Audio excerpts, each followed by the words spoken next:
Yan tips nyo, nandito tayo ngayon sa harap ng Honda WN7. Sa maybe. Tapos, Pwede na yun dyan.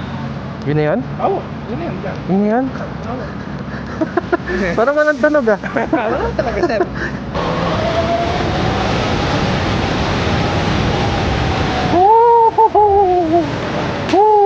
Ito pinakamagandang tanong. Kung pwede ba siya sa expressway? Okay. So, Honda WN7. So, yun ang bagong labas nila na EV, electric vehicle, no? So, tara, samahan niyo ako as we test ride yung WN7. Tingnan natin at papakaramdaman natin yung mga features niya. At the same time, meron tayong 10 tanong na pag-uusapan habang tinotest ride natin yan. At abangan ninyo sa dulo ng vlog na to, sa dulo ng video natin, itatanong natin yung mga pinakamahihirap na tanong kay Honda mismo. Handa na ba tayo sa re-release ni Honda na bagong motor?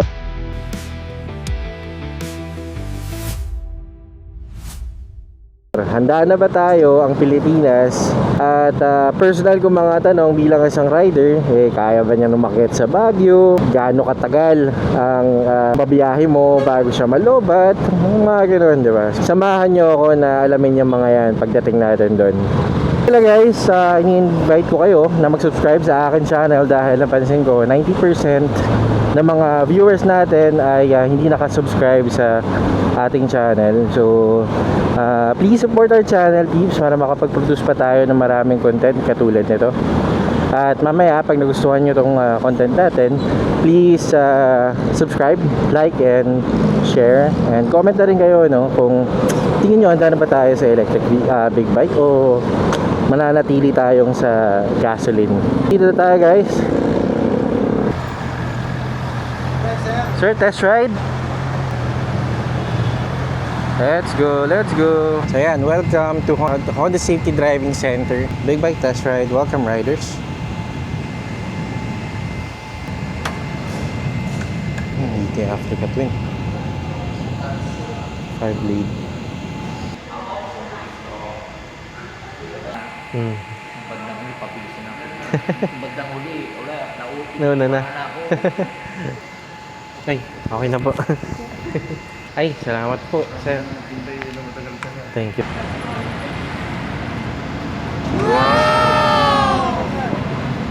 Tataray sa Honda. Talaga po. Anong ano natin? Okay. Nice to meet you again, sir. Opo, ito pa target ko eh. Sige sir. So yan tips, no? Nandito tayo ngayon sa harap ng Honda WN7. So tingnan natin kung ano yung views, no? Sa harap, unang-una mong mapapansin is yung kanyang headlight. So napaka-futuristic, napaka-pogi. Matte pa siya, oh. Matte. Ganda. I think ito yung high beam siguro. Ito high beam pala. Tapos yung kanyang signal light, same sa mga big bikes, no? Naka always open. Tapos ito rin, ganito rin yung style niya. Glossy yung kanyang fender. Then ito yung gulong niya, Diablo Rosso. Dito naman sa side profile niya. So ito, no, plastic siya, plastic. And syempre ito yung battery, ignition. So, parang meron siyang spoiler dito na ang futuristic din. Stig nito kasi naka-belt siya, no? Belt type siya. So, yun yung kanyang instead of chain type, naka-belt siya, no? Ito yung likod na profile, para siyang kamukha ng CB1000. Ito. So, ito yung side niya sa kabila, sa right side. Yan. And then ito naman yung upuan. Malambot naman. So I think dito yung sa charger port. And ito yung kanyang cockpit. So napakalinis. Yung controls niya is halos same sa CB650R, pero may mga ibang controls lang din. Pero ito same sa CB650R. So I think ito, ano ba to? Hindi ko alam kung ano to. Para siyang cruise control. So yan yung kanyang TFT display siya. Then yung astig sa kanya bar end, no? Ganda. Itong bilog. And ayun. Yan ang kanyang cosmetics, no? Ayan. So ngayon, pag-usapan naman natin yung engine, ano. So like I said, liquid cooled electric motor siya. Paano to? May coolant? Ganun. Tapos, yung power niya maximum is 40.4. Ay, hindi. 50 pala. 50.4 kilowatts. Ang katumbas nun is 60 plus horsepower. Tapos yung torque niya, itong nakakabigla. Ito nakakabigla sa kanya. Yung kanyang torque. Nasa 100 Newton meters of torque siya. At hindi na siya nag-iipon ng RPM para ma-achieve yun. Max speed niya is around 129 kilometers per hour. And then, ang range test niya is 144 kilometers. Tapos, ang battery niya is lithium ion. Charging time is, may fast charger daw to. From 20 to 80, 30 minutes. Pero, normal charging yata nito is 2.5 hours. Suspension nito is naka 41mm monoshock siya sa likod. Kita nyo? And then adjustable siya yung preload. Brake type niya sa front is dual piston brake caliper, hydraulic double disc. Sa likod naman is naka monopiston brake caliper siya. Yung tire niya sa harap is 120/70, tapos sa likod naman is 150/60, no? Curb weight niya is nasa around 217 kilograms. Yung seat height niya is 800 mm.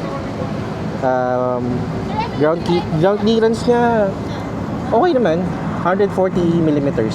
Features 5-inch thin film TFT display, no? And then syempre naka Honda Smart Key siya. Tapos naka Honda Road Sync na rin yan. Meron siyang USB Type-C na hindi ko alam kung nasan. Meron din siyang ESS, yung emergency stop signal. Tapos meron siyang HSTC, yung selectable torque control pala ni Honda. Meron siyang riding modes, mamaya tingnan natin. Meron siyang speed limit assist, deceleration power levels. Now if we compare this kay CB650R, so in terms of power, si CB is 93 horsepower, ito ay nasa 67 horsepower. Ang malaking pagkakaiba nila is yung torque, ito ay 100, si CB ay 63 lang. So malakas ito, malakas pumatak ito. Si CB, umaabot siya ng 250 to 300 kilometers, depende sa driving habit mo pagdating sa range. Kasi ito is, sige po, kasi ito is 140 km. Maliban sa WN7 na target natin, meron pa ditong ibang big bikes. Sure, pwede na to. Operation lang. Ito po yung ignition niya. Yung bagay ignition. Okay. Switch niya po. Yan yung switch. Pag i-on po natin, push lang. Okay. Then pagka-push po, may lalabas po yan. Side stand yan. Unang sakay. Unang ko po sa... Tapos yung side stand niya, sir, pag tinanggal natin siya, may magkaganyan, push start. Push start. Then, hold si preno, sir. Okay. Push. Pag di hinold to, hindi siya mag-start. Hindi rin siya mag-ready, sir. Kailangan talaga may ano. May ganyan. Sir, ready. Tapos... Pwede na yan, sir. Yun na yun? Oo, yun na yan, sir. Yun na yun? Oo. Parang walang tunog ah. Wala talaga, sir. Tapos sir... Tapos may walk. Ito po yung walk assist niya, sir. Yung reverse and forward, sir. Okay. Yan, sir. Pag hinold po natin to, magre-reverse po siya up to 3 km per hour, sir. 3 kph. Okay. Tapos ito po yung forward. Pag po ibabalik na natin sa normal setting, sir, patay, sir. Tapos ganun lang po ulit. Push start lang po ulit, sir. So, pag ni-reverse mo siya, para mabalik sa default, Yes, sir. i-switch off tapos on. Okay. Tapos may riding modes din siya, sir. Apo, 4 po yung riding mode niya. Econ, Standard, Sport, and Rain po. Ito po. Pwede siyang i-set on the fly. Apo, sir. Tapos yan. Ganun lang. Standard lang po muna natin. Tapos sir, sa braking naman, wala namang may kakaiba ba sa braking? Wala naman. Wala naman. Normal lang din. Ito po yung front brake, sir. Tapos yun pong foot brake, yun po yung sa left. Medyo ingat lang tayo sa preno, sir. Medyo Malakas ba? Oh.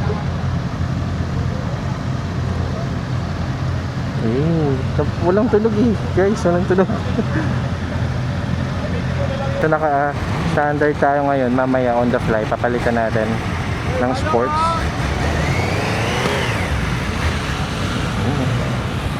Sarap na. Wow. Parang ano to yung center of gravity niya siguro dahil sa battery, no? Ganda. Ang ganda ng center of gravity niya. Woo! Sarap siguro ito i-banking ano. Lakas. Man. Oh my gosh.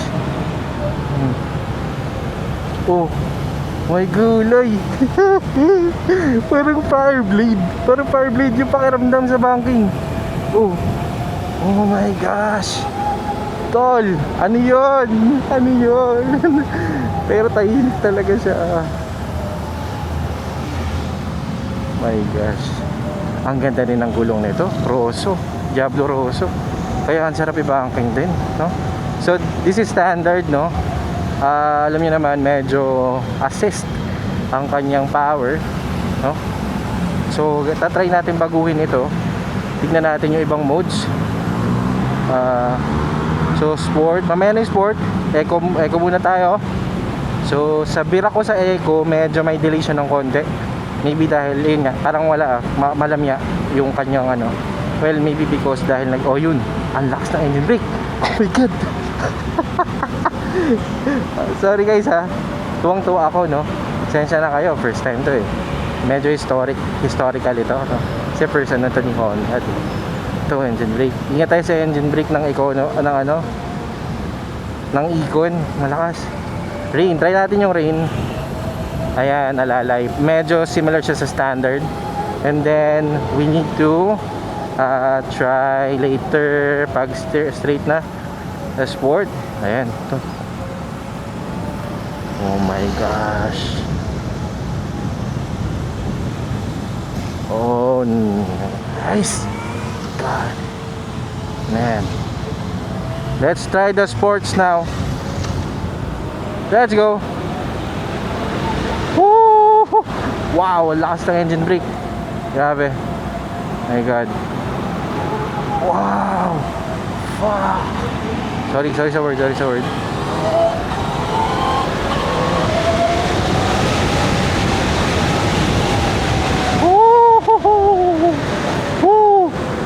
My God.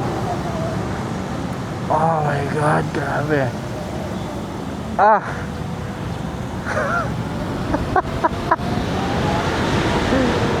Grabe engine brake. Well, para ka naka big bike pag naka sports ka.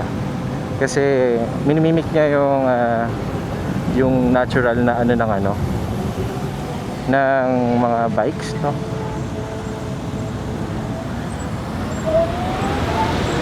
Oh my God. Cons, tahimik. Baka hindi ka mapansin sa daan. Pero so far, so good, man. Grabe to. Oh, WN7, my God. Take my card, Honda. Wow. Grabe to, sir. Sinusundo ko lang si sir eh. Enjoy. Ano lang siya talaga, tahimik. Tahimik lang. Tahimik lang talaga, hangin lang talaga. Ang sarap ng sport. Kasi standard siya. Standard. Yung typical na yung eco, yun ang medyo may delay. Ano sir eh, syempre yun. Yung para makatipid siya ng baterya, no? Again, guys, unbelievable. Grabe. Kung ihalin tulad ko siya, yung kung paano siya i-drive, dalhin yung flow is itong Goldwing at saka yung Fireblade pala. Parang ganun yung pagkakapino nung takbo niya. So, pag-usapan natin itong WN7. So, yung question number 1 natin is, masaya ba kahit walang tunog? Well, for me, yes. Masaya naman. Pangit lang yung simula kasi idle, tsaka mabagal na takbo niya. Wala talagang tunog. Wala talaga siyang tunog. Pero nung yun nga, nung tumakbo na siya, maririnig mo na yung hiyaw ng motor. Number 2 question, kaya ba nitong palitan ang mga regular big bikes? I don't think kaya niya kasi feeling ko pwede siya magkaroon ng different purpose. Pwede siyang city riding kasi pag long ride, baka hindi pa. Kasi yung mga regular big bikes natin, sila yung capable both, no? City ride tsaka long ride. Well, maybe because of the yung structure ng charging natin dito wala pa sa iba't ibang lugar. Question number 3 is, kaya ba nitong umakyat sa Baguio? Definitely. Kasi ang lakas ng torque niya, no? 100 Newton meters of torque compared to 60 plus ni CB650R. So, hindi yung kung kaya niya ba umakyat ang usapin dito yung lakas ng makakain sa battery pag umakyat ka sa Baguio, baka alam niyo naman incline yung takbo ng motor, mas malaki yung makukuha mong baterya doon. Question number 4, kaya ba nito mag North Loop? I think so, yes, kapag meron ka matcha-chargean. Another thing is, paano pag nalobat ka sa Benguet? Well, kung nasa taas ka, okay lang kasi pwede kang magpababa ng walang effort. Pero alam niyo kung ano maganda dyan na dapat nilagay nila? Solar. Kasi pag emergency, pwedeng makaipon ng kahit paanong battery para makatakbo pa kapag nalobat. Para sa akin lang And then last question is yung sa kanyang battery, no? So, ito ay modern lithium-ion batteries. Tapos, I think yung mga lithium-ion batteries, design siya na mag-last ng 8 to 15 years, no? And then, meron siyang mga around 1,000 to 3,000 charge cycles, kung tawagan. Ito po. Anong po niya? Anong susi niya? Type 2, sir. Ito po. Yan. Okay. Ito, sir, pinupush lang po. Ito siya sa mga kotse, sir. Sa mga mall station. Station naman. Ito po, yung sa mall. Ito, sir. Ito. Yung common. Natin, yan, sir. Ito po, yung... Sa mga common, sa mga kotse, sir. Sa office lang, sa BYD, sir. Ano yan? Yan ba yung regular tsaka fast? Opo. Ito yung fast charging. Sa outlet sa bahay, sir. Outlet sa bahay? Ito, sir, ang pwede sa outlet. Ito. Okay. Tapos, fast charging 30 minutes. po. Yung regular is 2.5. Yes, sir. Meron na po ba siyang price as of now? As of now, wala pa kaming official SRP for this model. So soon naman i-announce namin sa amin na official page. Okay. Then, yung pinaka-curious po talaga ako is yung battery niya. Like, yung lifespan. Kung ano po yung parang gaano siya katagal kaya na magagamit. Kasi po ang battery, di ba, na nagde-degrade siya. Yes. For the battery, it's about 5 to 6 years. 5 to 6 years. Normal battery din naman po yung katulad ng mga ibang lithium-ion. So, normally it can be less, it can be more. Depende po sa paggamit ng since pwede siyang mag-degrade, sir, ano po ba siya? Replaceable din? As of now, wala pa tayo yung official parang in terms of technicalities, in terms of mga replacement or spare parts. But since may battery naman siya na built sa loob, there's a chance na possible na maging replaceable din siya. Like the mga iPhone, di ba? Naka-integrate yung mga battery din. So, napapalitan din naman siya. Hindi lang siya yung battery swappable na user-friendly, yes, na madaling palitan. Pero I think possible naman, yes. Napalitan siya. That being said po, wala ring information about battery price, wala pang ganun. No sir, wala pa kami information for that. Tsaka sir, ito pinakamagandang tanong, kung pwede ba siya sa expressway? Alright. So, in terms of technical specs, okay, since comparable siya in terms of kanyang power sa 600cc, okay, yes, pwede siya. Technically. But legally, wala pa tayong regulation as of now na allowed ang mga electric vehicle na two wheels sa expressway. But Honda is currently having a coordination with the government, mga sangay ng gobyerno Tama. that will allow this regulation to be legal for this bike, for this EV.